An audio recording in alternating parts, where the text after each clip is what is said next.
The Broncos defense was really good last year, even though nobody thought that it would be. We're going to talk about why that was, whether it's sustainable, and whether the Broncos could actually get better on defense in 2025 than they were in 2024. And we're going to be starting that conversation here in 30 seconds.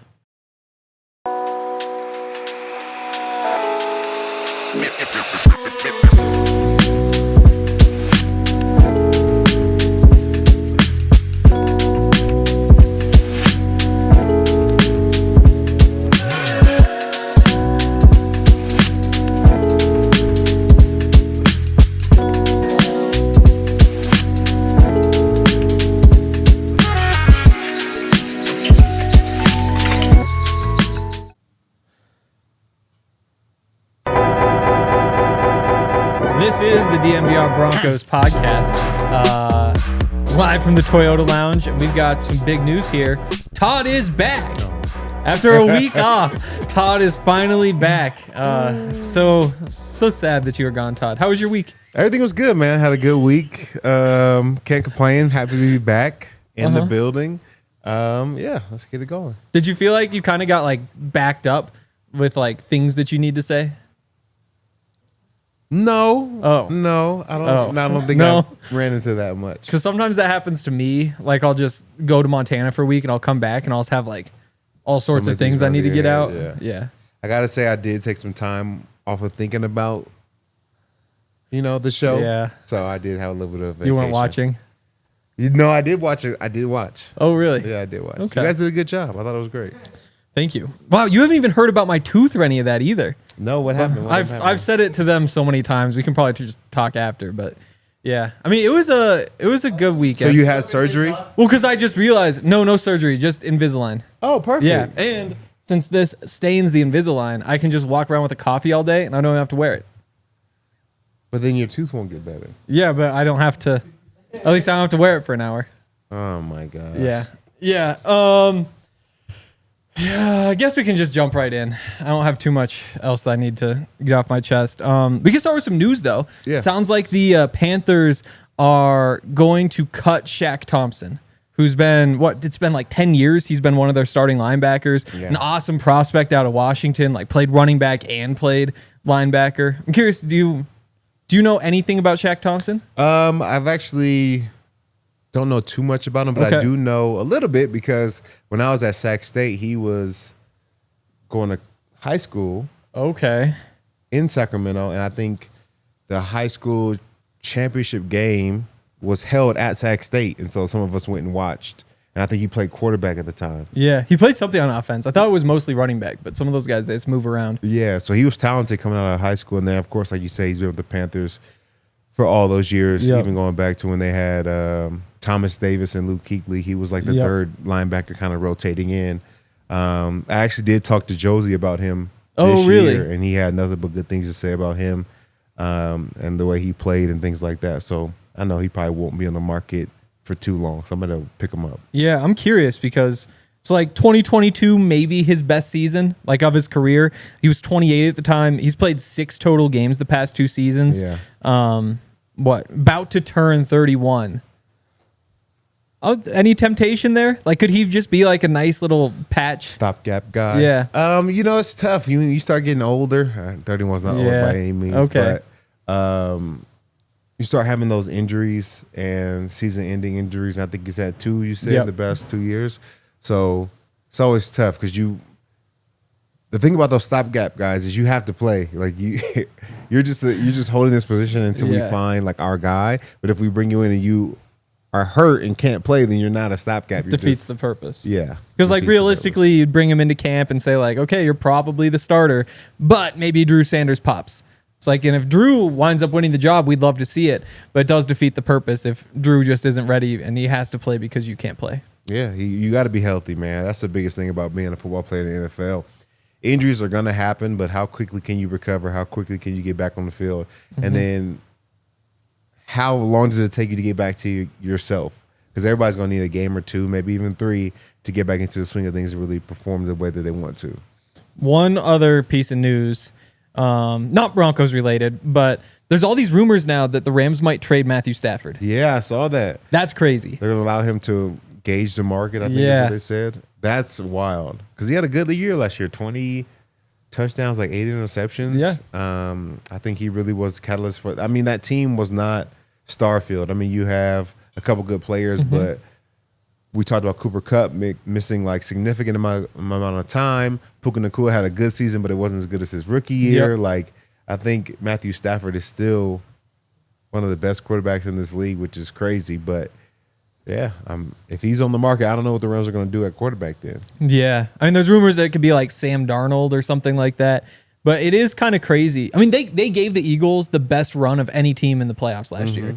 Like, if it hadn't snowed in that game, I think the Rams might have won. No. You don't go that far? No, you don't go Saquon that had far? already went for 200 in a game against them earlier in the year and was doing it again. So I think no matter what, it would have been a good game, but I think the Eagles would have won. Stafford was dicing him up, though. Yeah, Stafford's nice. And as soon as it started snowing, then it's like it's not sustainable anymore. It's what happens when you take a team that's used to playing in LA in a dome and you put them outside in Philly. Yeah, exactly. Which is one of the reasons why I just hate the idea of playing in a dome here, because you just know at some point in a playoff run, you're going to have to go play outside, and you want to be ready for that.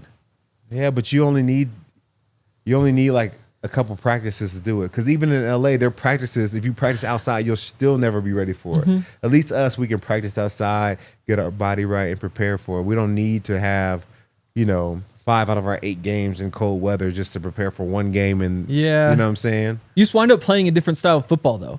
Like all those dome teams, there's like spreads, speed. Like you never see like a great dome defense. Like it's always like the Steelers and the Bears and like the Broncos have had plenty. Yeah.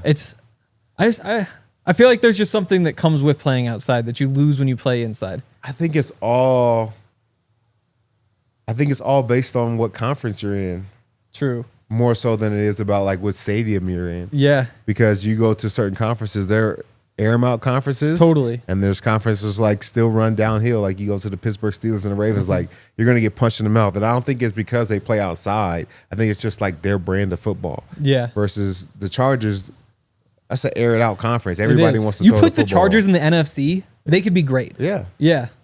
But in the AFC, where it's every other week you're playing the Steelers, or every game just feels like it's the first to like 20 or 24 winds up winning. They don't fit. I worry a little bit that like the Broncos, Sean Payton, dome guy, NFC guy. I do think that the style of football is just a little bit different. Well, I don't think that that's a problem because, we're led or have been led for a lot of years by our defense. Yeah. And our defense brings it no matter what, what conditions we play in. And our offense just has to be solid. And I think the way that they're headed with Bo Nix and that offense, they're going to be more than solid. So I think so too. It's going to be good, I think, no matter what happens. Yeah. Speaking of that defense, that is our topic today because the defense was really good this year, even though last year was in the offseason, people were saying it wasn't going to be good. I guess before we get into the conversation, I just went back and read some like defense rankings, like preseason defense rankings from August of last year. And they're kind of funny. It's like Bleacher Report. Guess where they had the Broncos? Had to be low, like 28. 31. There was one defense they thought worse than the Broncos. Again, it's nothing all that surprising in there. The one thing that the Denver Broncos have that others this low on the list don't is a foundational player in Patrick Surtain.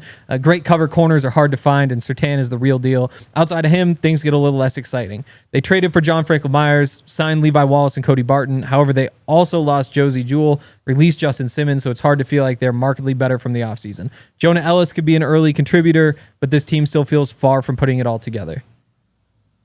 It's kind of... You hear that. Now, I was kind of thinking the same thing at this point last year, that the defense really wasn't great. Here's what the Ringer had to say. They had them ranked 26th. Anytime you give up 70 points in a single week, the defensive numbers at the season's end probably won't look good. Denver's defense finished 30th in efficiency. That was despite facing the third fewest snaps against opponents' primary starting quarterbacks. That means they played backup quarterbacks more than almost any other team and still had those numbers. Optimistic case, Vance Joseph has done more with less previously in his career. He won't sit back and play passively. If the pass rush isn't getting home, which was the case last year, he'll blitz and play a high variant style. Sometimes that'll come back to bite him, but at least Joseph is willing to try to create some chaos. That panned out pretty well. Up front, the Broncos have a number of veterans who should be capable of at least offering competency.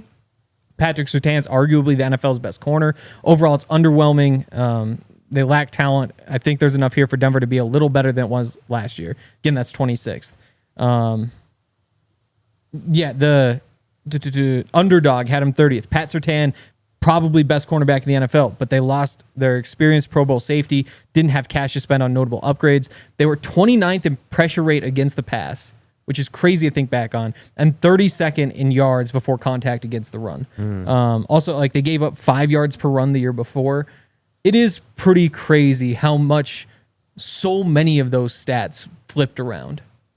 Yeah, like I said, the second year under a coordinator is usually better than the first. And then they just did a good job with going out in free agency. All the guys that they brought over had really, really good years. I think JFM, Malcolm Roach, there was questions about whether they could play or not. They all completely balled out. Yep. And then you had young guys step up. From corner to outside linebacker, everybody that had like question marks around their names about who are they going to be in the NFL, how are they going to play, how long is their career, they all had great seasons. And then on top of that, those articles are all talking about how like Pat Surtain was arguably the best corner in the league. Yeah. Well, what you saw this year is he was the best player on defense. So I think everybody either elevated their game or everybody was able to see the Broncos for who they really are. And this year just ended up being like a really good year for them. Yep. I want to dig into a lot of the stuff you just said, but first, got to give a shout out to some of our friends who make this podcast possible, including our friends over at Shady Rays.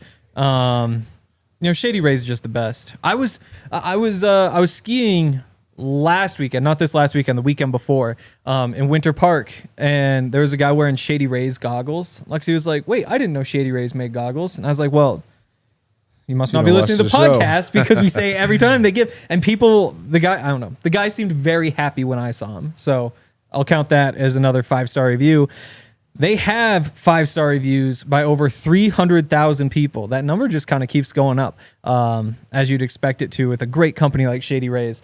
They make they're an independent sunglasses company. They offer world-class product. They have durable frames, crystal clear optics, make them the perfect choice for all outdoor adventures. Again, I see people up on the mountain wearing them. I actually need some. I should have them in the car all the time, but especially this time of year when it's starting to be a little bit sunnier again. I guess it was just that 1 week where it was really cold. It was a couple weeks. It was, yeah. It was still, it's not supposed to be like 70 again for a while. It's just like occasionally it's in the 60s. I'm good with this right here. It works out. I could have worn shorts today. If you don't love your shades, even though you probably will, you can exchange for a new pair or return worry-free within 30 days. There's no risk when you shop. The team always has your back with personal and fast support. And exclusively for our listeners, Shady Rays is giving out their best deal of the season. Head to shadyrays.com. Use code DNVR for 35% off polarized sunglasses. Try for yourself. The shades rated 5 stars by over 300,000 people. And shout out to our friends over at Coors Light. You guys know we love Coors Light here. Coors Light is always on set, and we keep it handy down at the bar. So if you guys want to come down and enjoy some Coors Light, we'll be here. We'll be hanging out, and you know that Coors Light is ready for you and the crew when the mountains turn blue. And it's a great way to take, I guess, the edge off the day. You know what I'm saying? Sometimes the work and social media, everything can be stressful. But if you want to choose chill, you can check out our friends over at Coors Light. And if you want Coors Light delivered straight to your door, you can do so by visiting CoorsLight.com/DNVR. It's getting warmer outside, but you still need to choose chill. You can also find it pretty much anywhere that sells beer. Remember to celebrate responsibly. Coors Brewing Company in Golden, Colorado. All right. Back into the DNVR Broncos podcast from the Toyota Lounge. And reminder, give us a like, subscribe, comment on the podcast if you're watching this in the future and not live. Really appreciate all that, especially ratings in the podcast feed as well. So nobody thought the Broncos would be any good last year, even on defense, which is, again, just crazy looking back on it because you look through most of the numbers and they were one of the best defenses in the NFL. I think they finished 3rd in points allowed. I think they were 7th in yards allowed, top 5 in passing yards allowed, like per pass, and yards per attempt in the running game. Just kind of across the board, they were really good. The best part, though, was the pass rush. You lead the NFL in sacks. Again, that's after the year before having the fourth lowest pressure rate in the entire NFL. What changed there? Nik Bonitto and JFM, I think they really were game changers and game wreckers. I don't think anybody expected for Nik to go out and have the season he did. But the great thing about it is that he really played a complete season. So there was times he would have 3 sacks. There was times he would have 1 sack, but he was consistent in getting pressure, getting to the quarterback, creating sacks. I mean, he tied Von's record for most consecutive games with the sack. Like that's very, very that's a very good sign for somebody who's consistent, not just like a flash player. So I think he had a great year. And then JFM, I think the pressure he's able to get from that 5 technique / 3 technique, wreaking havoc. Zach Allen wreaking havoc. I mean, the front just went crazy, absolutely crazy this year. And I think they're all playing well off of each other. And it was their first year playing together. So I look for them to have more success this year, which means breaking their own record. Yeah. And you never know what's going to happen. Yeah. They also switched to the more of a one gapping scheme. Whereas before, again, defensive linemen more clogging things up to free up the linebackers. This year, everybody's just downhill. Yeah. I mean, that helps in the passing game. I think more so on like the first 2 downs. When you say like, hey, 1st and 10, we've got to pay attention to our gaps. We got to focus on the run first. Oh, but look, they're passing. We're already trying to get upfield. And so you wind up being able to create more pressure in situations where you aren't necessarily going into the play saying like, okay, let's get to the quarterback here. Yeah, it's like called the attack front. And I think that's my favorite. That's what I always play behind. Everybody has a gap, has an assignment, and it allows for everything to be a lot more simple. And then what it does for the D linemen is, like you're saying, it allows them to create knockback. So they're not sitting at the line, kind of on their heels, allowing the offensive lineman to get push on them. They're creating push. They're trying to get into the backfield, which allows for them to get after the quarterback or also make big plays in the run game. And it makes tape really easy to correct as well. Because when you have a gap, you have an assignment. When we watch tape and you don't do something right, it's easy to say, hey, you got to stay in your gap, or hey, the linebacker needs to go fill his gap, as opposed to some defensive lines and some fronts where they read everything. So it's like how you feel in the moment. You could go this way or go that way, and the linebacker has to make you right. Yep. And sometimes in those specific situations, like, okay, where do I put the blame on? Do I blame the D lineman for not feeling it right? Or do I blame the linebacker for not seeing? Like, it's really hard to kind of clean things up so they can be better moving forward. Yeah, and I remember back when I was covering CU, they brought in Chris Wilson to be, I think he was actually our defensive coordinator. But yeah, there we go. Dion knows. Dion was on the team. But one of the things he did was switch to that more attacking one gap front. Yeah. And again, so he was coming in from the Eagles. He was the defensive line coach for the Eagles right after they'd made that Super Bowl run. So we all know the names, remember how they played. He comes in and explains everything kind of the same way you did. I don't get why anybody doesn't do that. You know, because you even talk, like, I asked Zach Allen about this, like, why wouldn't somebody do this? I think I might have asked JFM, and it was the same thing. And I don't know, like, it just seems like it's so simple. It lets people play fast. Yep. Why wouldn't you just do this? I have no clue. The only thing that can come to mind is sometimes I think defensive coordinators have their favorite position. Okay. And sometimes if your favorite position is your D-line, then you're going to want them to be a little bit more free to make more plays. And sometimes you have like freaks of nature that you feel, I guess, bad for telling him like, hey, this is your gap. You can make a play in your gap, but if it plays out your gap, you know what I'm saying? If you make it, you got to make it. If you make a move, you got to make the play. But if you don't, then it's all on you and it's your fault. So, you know, sometimes I feel like it may be hard to tell Aaron Donald, hey, stay in your JJ Watt. I know it looks like you can make a play over here, but stay in your gap for this play. Like, I think sometimes defensive coordinators may feel like it handicaps their best players if their best players are their defensive line. Yeah, that makes sense. And I guess, like, you think of some of the teams who don't do that. So again, there's like the 2 gap, but there's also like the 1.5, which is what the Patriots ran for forever. Because exactly, it is stupid. But you look, and the idea is like, okay, you're responsible for this B gap or this A gap over here. Other guy, you're responsible for this B gap over here. You're each half responsible for this gap in between you.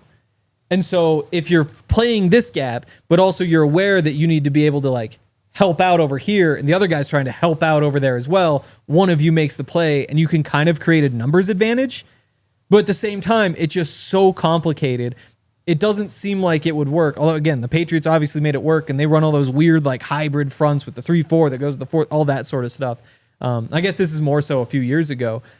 It does just seem like you just go get your biggest, fastest athletes that you can get, line them up, and say, go straight ahead, get into the backfield, and go get yourself, like, go make a tackle for loss, go make a sack. Yeah, I don't know. Yeah, I agree. That would be my philosophy if I was a defensive coordinator. And I am a firm believer in you don't have to make extraordinary plays to be a fantastic player. I think the good players make like 80% of the plays that are meant for them to make. The really good players make just all the plays that they're supposed to make. Like all the plays that come through your gap, you make them, and then you make a few extra. Yeah, throw in one sack at some point, and all of a sudden it's a great game. And now you're a fantastic, you're all pro at that point. Yep. You know what I'm saying? You don't have to be able to make the tackle on the D gap to the right, then also make the tackle on the B gap to the, like that's sometimes that's doing too much. So I think just being able to handle your job, if you're lined up on a guy, cover him. If you cover him 80% of the time, you're one of the best cover linebackers in the league. You don't have to be able to do 90 million different things. So I think just making it simple and allowing players to execute is always better than having complex schemes that have everybody thinking too much. Yep. And I think as awesome as it was to bring in JFM and like Cody Barton turned out to be an important addition, I think the biggest reason why the Broncos defense overachieved was just that change to being to the attacking front. Like just the change to saying we're all getting upfield because it just fit in so well with everything else they did because you're throwing so many blitzes out there too. So here's a fun stat. Ian Hartitz, I think is how you say his name, havoc rate in 2024. So havoc is percentage of plays where the defense gets a pressure, a tackle for loss, an interception, a forced fumble, or a pass breakup. Like basically anytime the defense does something that like isn't just the offense being bad, it's you went and did something. Broncos were number 1. The Lions number 2, Cleveland number 3, Philly number 4, but the Broncos number 1 on the list. And I think it's because it just fits the mindset so much better. Like you're trying to make plays. You aren't just sitting there being pushed around or saying like, you can't move me and I'm going to, everybody's just going straight at the ball every single time. And it worked out for them. Everybody's attacking. You can't be soft. You're setting edges. Like when you know you're getting off the ball, you know that physicality is about to happen. Like before the snap, when I line up, I know I'm going to smack somebody in the mouth. When I'm reading and I don't know how this play is going to go, you know, I have to fill it out. Yes. But I think just coming off the ball, I know I'm going to put my hat and hands on this person. I'm going to be physical. I'm going to get knocked back. Or at least that's what I'm going to try to do. Yep. I think it does elevate the mentality to like lead with it's physicality. a culture shift. For sure. Yeah. For sure. And I think especially like when you look at like a Nik Bonitto, who isn't necessarily, I mean, he's probably just trying to get upfield every time anyway, but that's not a guy who. But he's not. Because when you're in a defense where you're not reading, you're not feeling, you have responsibilities. So if it is first and second down, you can't just run upfield. You have to convert from a run from run to pass. So if you're not doing that, then somebody's on your head like, hey, bro, you need to handle your. So that's what that's also goes to the point of like changing the front or the way they attack. Yep. It makes it very, very simple to see who's doing their job, who's not, and we can clean it all up. It is very simple. This is a side note. I came home. This happens about once a month. I get home and my girlfriend is playing Xbox. I'm like, oh, this is strange. But she's a big fan of that college football game. And so like I'll just come home and she'll be up like 63-0 as CU against CSU. And I came back and she was the Vikings, of course, playing the Broncos, and she was up big the same way. And she like ran the ball.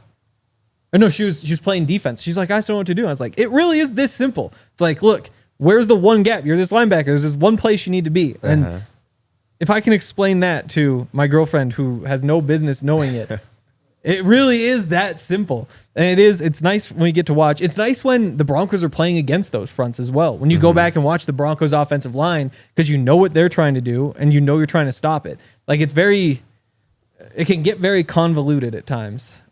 And I think the biggest thing the Broncos did this offseason in terms of their defense was just make that change, because everything else followed. And it lets everybody else play fast. Even talking to Jaquan, like, he said he realized that sometimes it's more important to make a decision quickly than to be right. Or it's like, you want to be right, but when you're playing in the slot right there, sometimes you just gotta take the guy so that the guy behind you knows what to do. And just that speed that they're playing with, it helps when you're playing with that speed up front too. When the defensive line is trying to get in the backfield, and the linebacker is trying to get in the backfield, because everything else just speeds up. It creates chaos. The quarterback can't get the ball out so quickly. It allows your cornerbacks to have great seasons like the one Pat Surtain had. I think it's great. I think that they cracked the code there, and do you agree that was the biggest move they made defensively? Yeah, because we talk about all the time, rush and coverage go together. So I think their ability to get after their quarterback, it helped Pat Surtain, it helped Riley Moss, it helped Brandon Jones, and it helped in the run game. You know what I'm saying? So everything got better. Ultimately, yeah, for sure, the run game. Because you go back to that Miami game and it's just a lot of people all over the place, a lot of moving parts. You even wonder so that's the one where Drew Sanders gets thrown in there, and you're just like, oh, that wasn't Drew's fault. No, I watched that tape a couple times, and go ahead. It would have been really nice if you could have said, go plug this gap.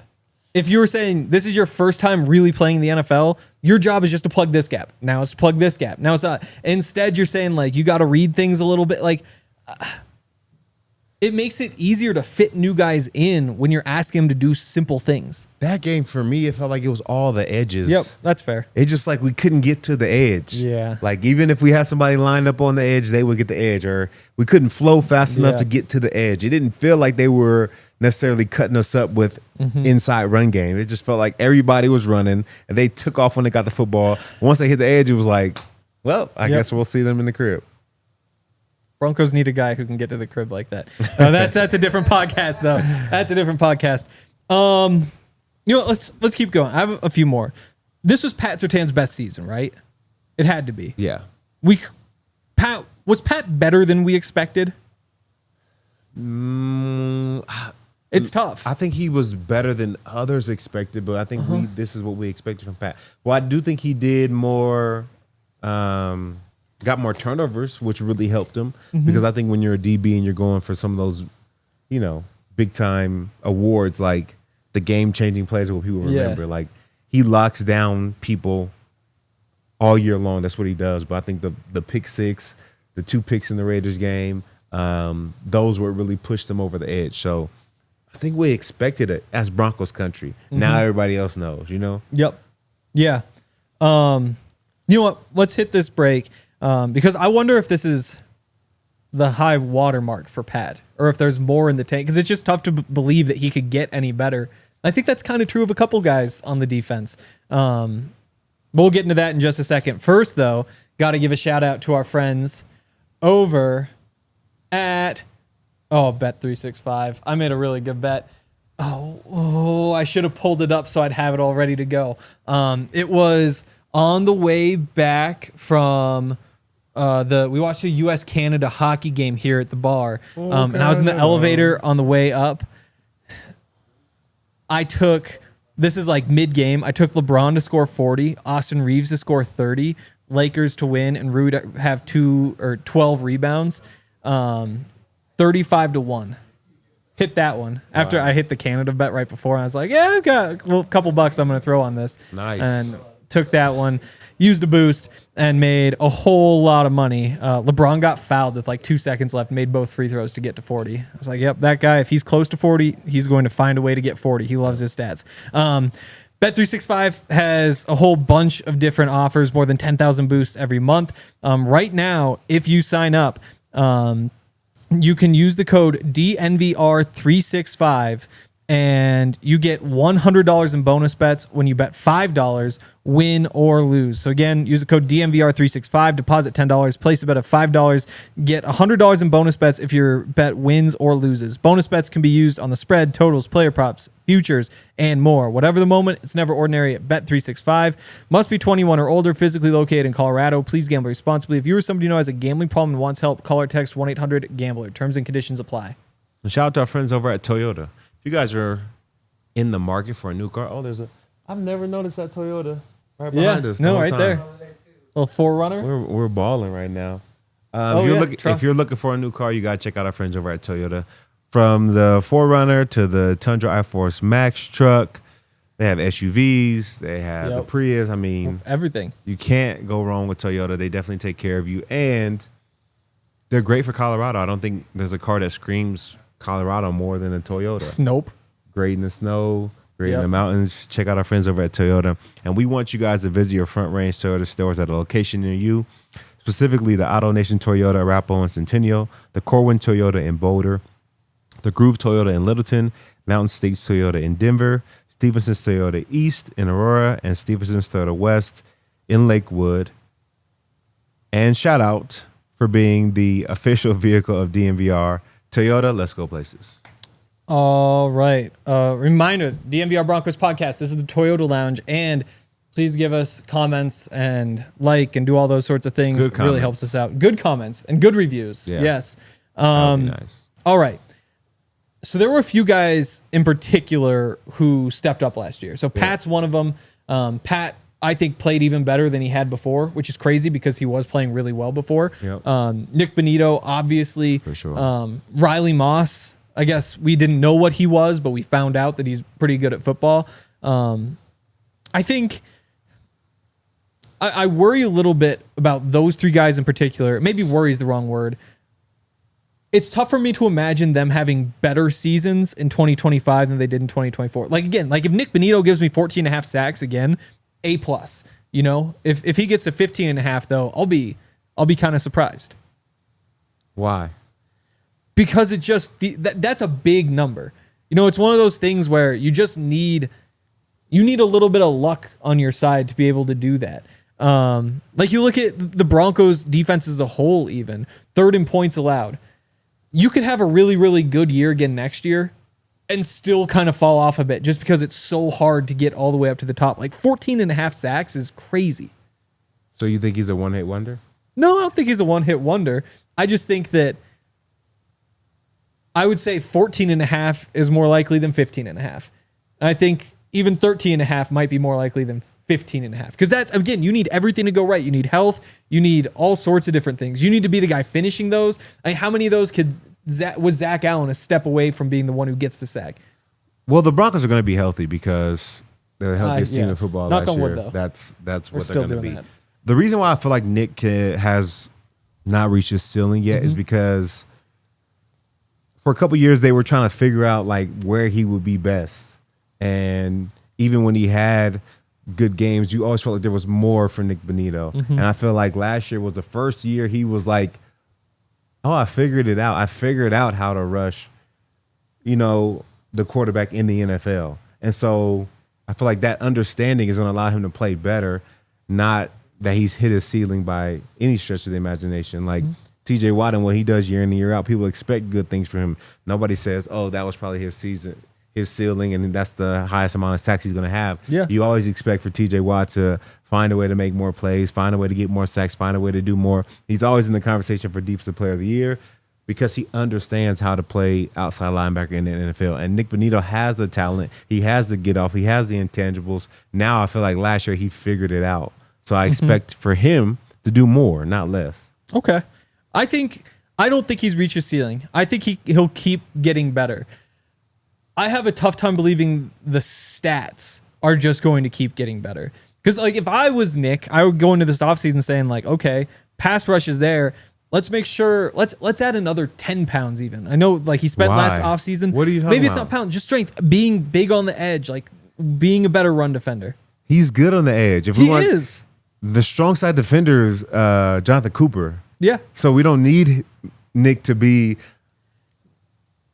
a big body out there stopping and setting the, like he sets the edge well enough. Yeah. Again, it's going back to that Bills game where the right answer is you probably just throw that tape away and say like the Broncos are just fine. But that was one of those things where it's like, okay, we saw a lot of Dondre Tillman in the second half of that game because there were a couple plays where he was getting pushed around a little bit after a really good season against the run. And so there are a couple of those little things. And I think, again, that's an area where he can just get better. Like if you're talking about he's not at his ceiling, I think that's where he's certainly not at his ceiling. You know, pass rush, there's more that you can add. There's always more that you can add. But I think he had 14 and a half sacks last year. Things are going really well. There can't be too much more to add. I just think that those sack numbers, there's some randomness there. There's some luck in there. Same thing with like interceptions for cornerbacks, where it's like sometimes you just get those opportunities and they kind of fall in your lap. And he creates a bunch of them, yes. But more than 14 and a half sacks. But that's what pass rushers get. A lot of times pass rushers get not lucky breaks, but it just happens sometimes with like rushing the quarterback. You have a great inside rush from your defensive tackle. The quarterback spins and falls into your lap. But as you can remember, when you watch the game, not just one game, but all 17 that he played, how many times they'd be like, oh, he could have had another one. Oh, totally, he missed one. Oh, he could have had 4 this game instead of having 3. Like just as many times as you may feel like he lucked into a sack. There was a few times where I feel like, dang, he should have brought him down. Dang, he had Patrick Mahomes falling to the ground and Patrick just threw it away. Like there was so many times within the year that I felt like Nik Bonitto should have had another sack. Yeah, that's fair. Getting the 3rd in the NFL in sacks. And I hope he does it again. And I think he's super talented. I think he can do it again. Even Hendrickson, yeah. Yeah, even he has been at the top of the leaderboard for multiple years. Totally. I'll be a little surprised if he's top 3 again.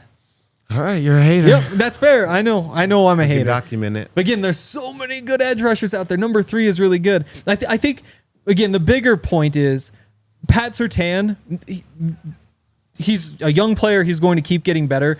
He didn't allow a 50-yard game this year. Like he had the interceptions. He had the most interception return yards in the NFL, which is maybe the coolest stat to lead the NFL in. He is really, really good. And maybe there's a tiny bit more that he can get out. For the most part, though, like he is what he is, which is great.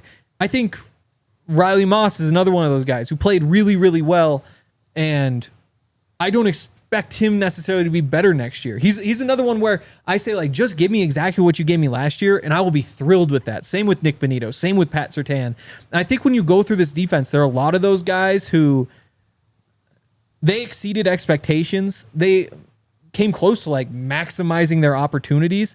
And I think that's why replicating the success from last year overall, it's going to be tough. It's not saying they aren't going to do it, but again, to be like the number 3 scoring defense, number 7 defense, leading the NFL in sacks, those are all really high standards you set for yourself. And when I look through the roster, I don't see a lot of areas where I say, okay, this is where they're just going to get better, and that's going to allow them to regress in another area. You sound like the people from last year. No, they all said you're bad. But you're saying that was as good as it's going to get. I wouldn't be surprised if next year's numbers are worse. I don't believe that because we didn't even have Riley for a full season. And then the games that he did come back, he wasn't himself because he's trying to get back in his groove. Yep. So I think there are a few games where numbers were higher than they wanted to be or would have liked them to be that will come down next year if we get Riley for a full season. We talked about different positions. One of the best players on our defense we did not have for the entire season. Like you said in your article, awesome. You're not going to find a better linebacker for $6 million. You might not find it. You're not going to find a better linebacker for $10 million a year. You might not. We ran through the list last week when you weren't on the podcast of like what guys got paid last offseason. Yes. It's a lot of guys making more money than Alex who aren't as good as Alex. Absolutely. Yep. So I think there's a lot of pieces where you could say, hey, I think the defense will be just fine and probably can even be better. I mean, even just Shenault having another year. Yeah. Our first year starting and being successful, having another year under his belt to be better. And I think there's a lot of young guys still on the team who are finding their way, that are going to be good. I'm not going to hold them down and make them and say that they can't be better than they were this year. I like it. Why not? Okay, so I want to know how do you replicate it though? Because you have like a couple pieces missing. There's like the old saying, like if you're not getting better, you're getting worse. Like every team is always getting better. You have to keep up. Secondary looks like it's kind of set in stone. Like you're probably running it back with that secondary. Linebackers, maybe you get a little bit better getting Alex back. We just don't really know what they're doing there exactly. Edge rushers, you're probably running it back, same group. But the question mark is kind of what do you do at linebacker? And then what do you do on the defensive line with DJ Jones as a free agent? And I think you have to get a stud either at that defensive tackle spot or at linebacker, because there are different ways that you can kind of approach this on defense. We saw at the beginning of the year, they really like that defensive line. So what'd they do? They ran the penny front to get those 5 guys on the line of scrimmage up front and Alex behind him. Yep. If you just go get another great defensive tackle, who could be DJ, it could be somebody else, you can go that route.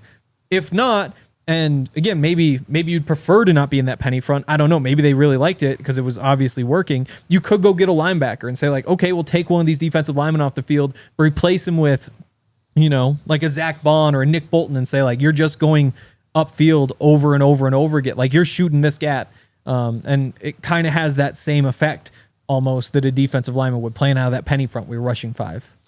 Yeah, I think it starts with the front. You know, if they're going to replicate what they did last year, they have to have dogs up front. Yeah. And I think DJ was one of those dogs. I think he was the best number 1 run stopping defensive tackle in the league last year. Yep. By multiple metrics. I mean, that's hard to pass up when you talk about, bringing guys back. But no matter what, they need dogs up front. Like you said, I think a lot of things are set in stone. They're probably going to run it back at a lot of positions. But ultimately, you need your front to be successful, and you just need one more guy to pop. I don't know who it could be. They got a lot of young guys. It could be Drew. Somebody has to have another Nik Bonitto, Riley Moss X season for this team to be like successful again. Yep. And, I don't know who it's going to be, but they have a lot of talent. Young talent on the defensive side of the ball. I want to get into that part in a second too. But again, so like if you let DJ go, you replace him with Malcolm Roach, who is a really good player. I think by like ESPN's run stop win rate, DJ Jones, number 1 interior defensive lineman in the NFL. Malcolm Roach, number 7. You look at like PFF tracks run stops. So how often you stop, I think it's within 2 yards, give up 2 yards or less, including negatives. And that's where DJ and Malcolm Roach played about the same number of snaps on rundowns, and DJ's production about like 25% better in terms of like stopping those plays himself. I think that Malcolm could do a good job in DJ's role. I think you probably expect a slight step back. It might not even be huge though, just because he is a young player. It's expand the role. I could see him improving a little bit more. The problem though is that you have to replace Malcolm with somebody else. Yeah. Because both those guys played basically the same number of snaps. And so, like, Ini Uwazurike, like, is that the guy you look at and say, like, if the coaches really liked Ini and said, like, we think that he can take Malcolm's spot, that's the only path I see where you say, like, let's just let DJ walk. And expecting Uwazurike to be, like, that rotational piece, it's just kind of a big ask. Yeah, I'm not sure, who's going to be the guy, but like you said, there has to be 2.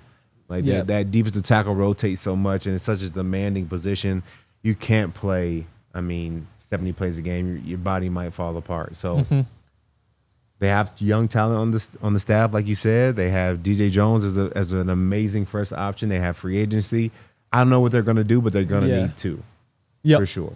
Yep, I agree. I want to talk about some guys who could improve next year.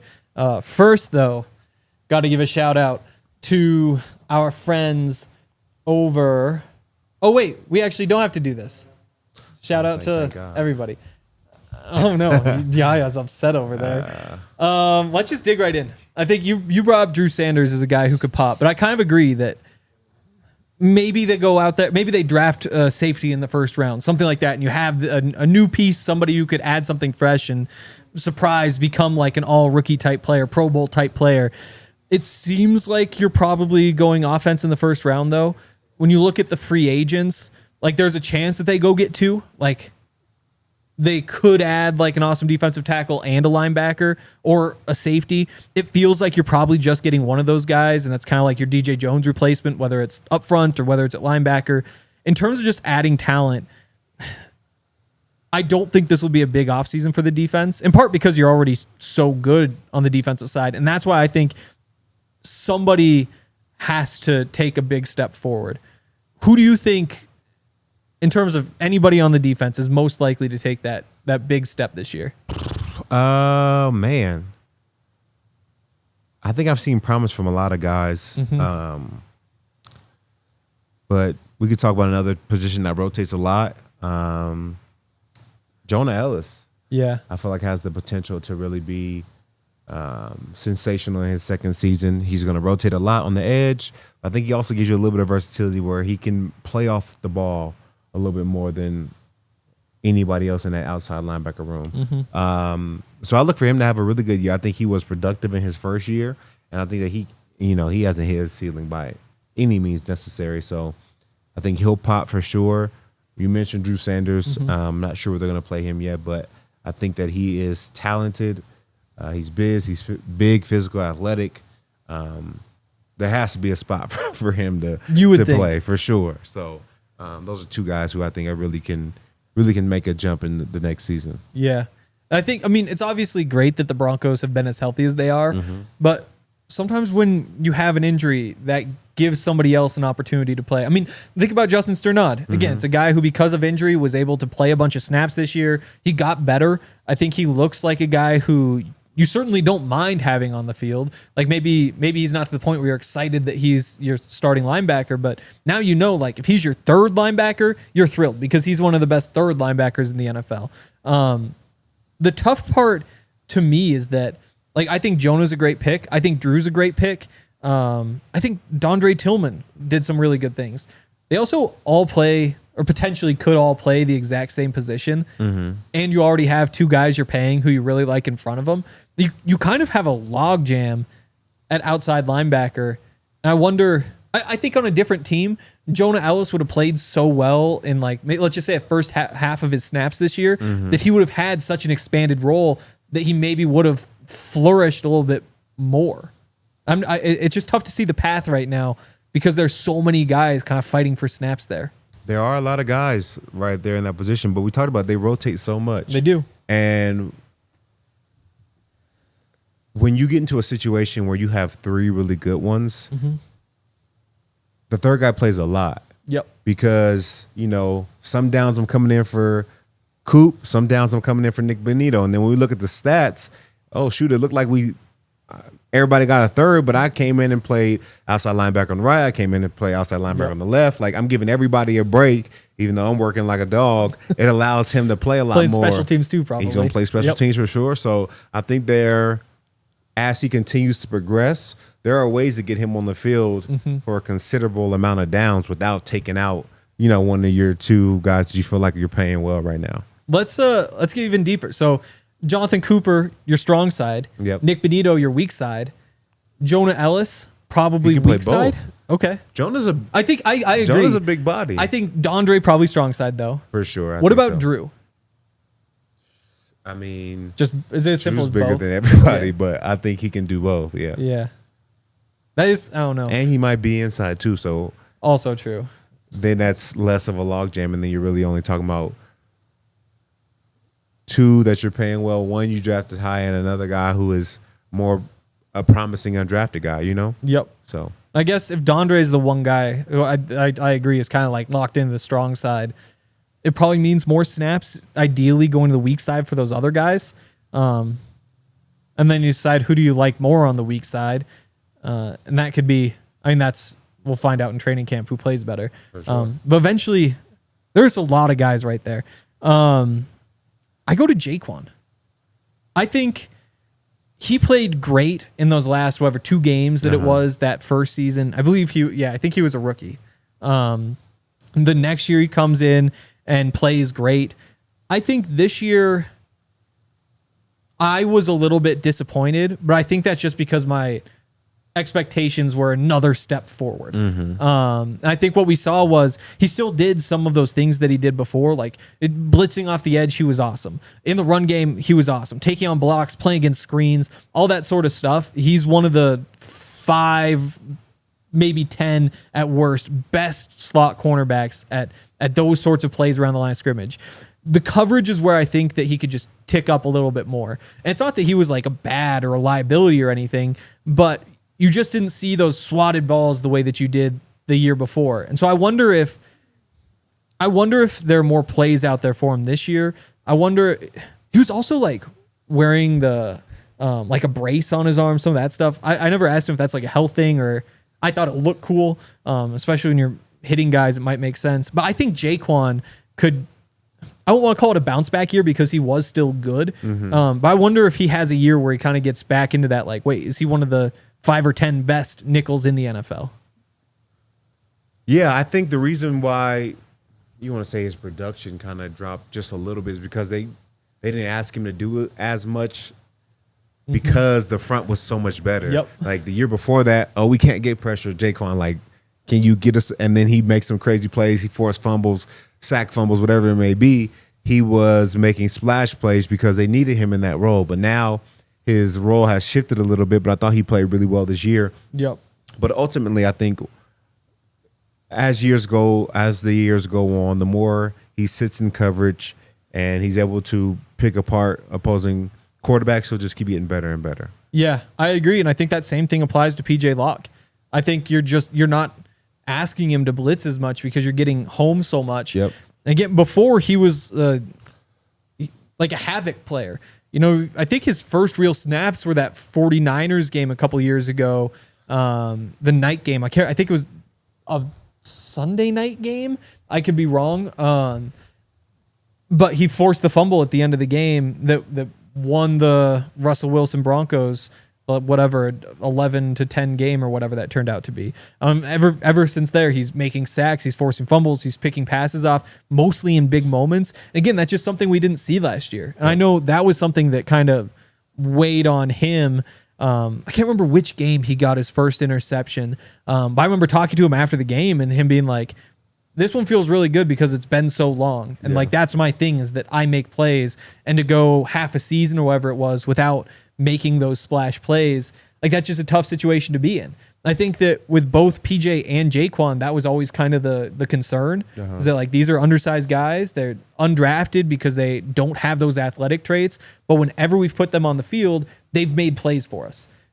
And when those plays start to dry up at first, you know, it's tough. And so I could see PJ taking a step forward as well. And as crazy as it sounds, he might benefit from the Broncos adding another safety. And if they do that, and maybe they don't add like a big time linebacker, and that means you go to that big nickel more often, you let PJ play in the box more and blitz him more, and maybe play him to his strengths more often, I could see him having a pretty big year next year as well. I like PJ, man. I'm an advocate for PJ. He was there when I was there.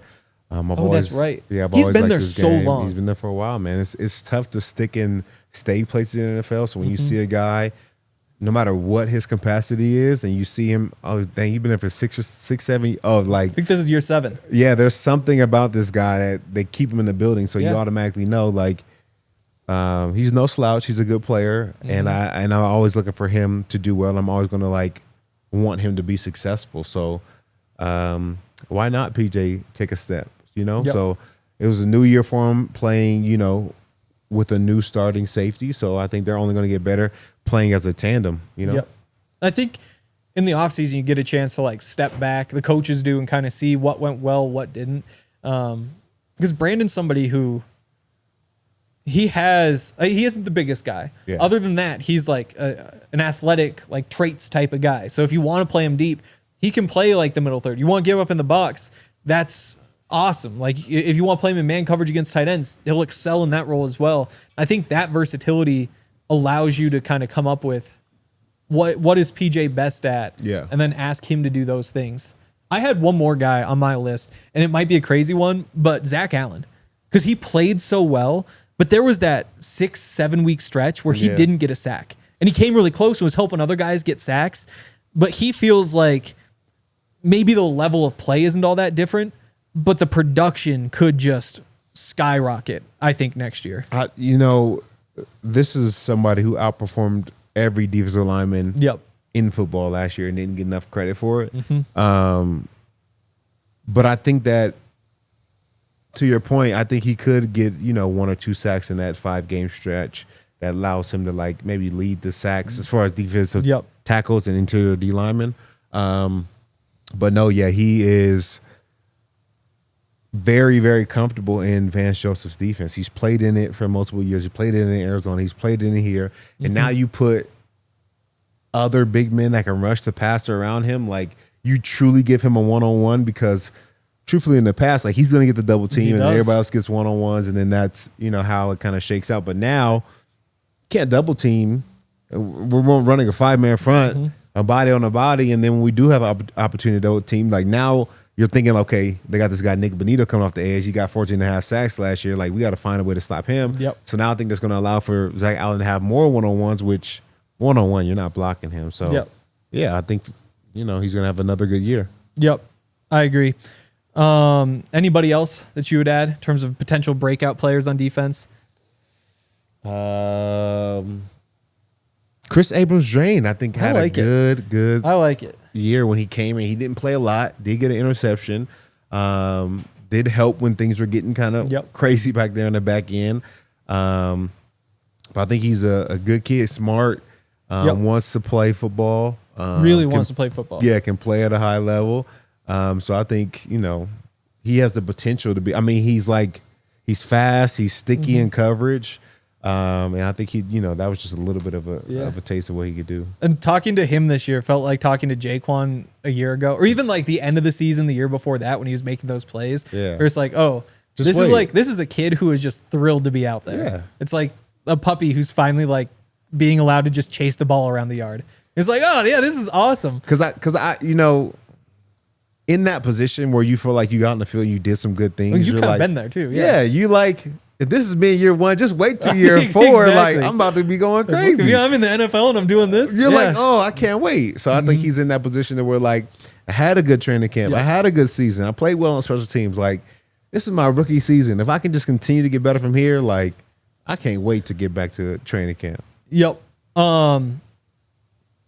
you think, are you happy with him as like your 4th cornerback? Somebody goes down, for sure. We're our big bet, it's Chris is going to have our back. Chris won't be an issue. We don't need to worry about that. Yeah, for sure. I think, you see the way he played and the way he undercutted that post route. He did. For the pick.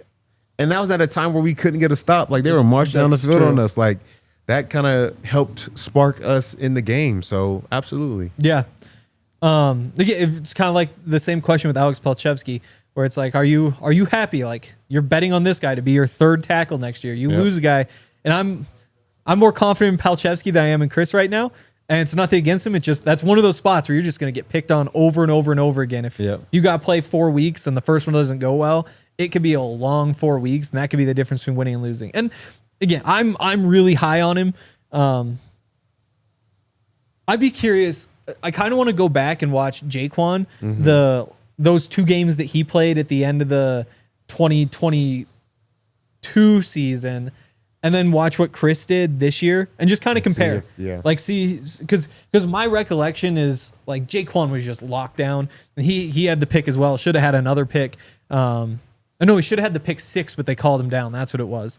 And Chris, he did have that one big penalty right away, which you can't blame him for. Like, it's overtime. It's what? Going into overtime. Oh, we're going into overtime. And we're actually not, because we're going to be out of here in just a second. Yeah. Oh, okay. And Todd's always on vacation. Overtime. Todd's on vacation. I don't know. If they roll into the season with Chris as my number 4, I'm going to be thrilled. I'm going to be really excited for him. He might be the backup on the roster I am the most nervous about when he comes into the game, though. In part just because of the position he plays.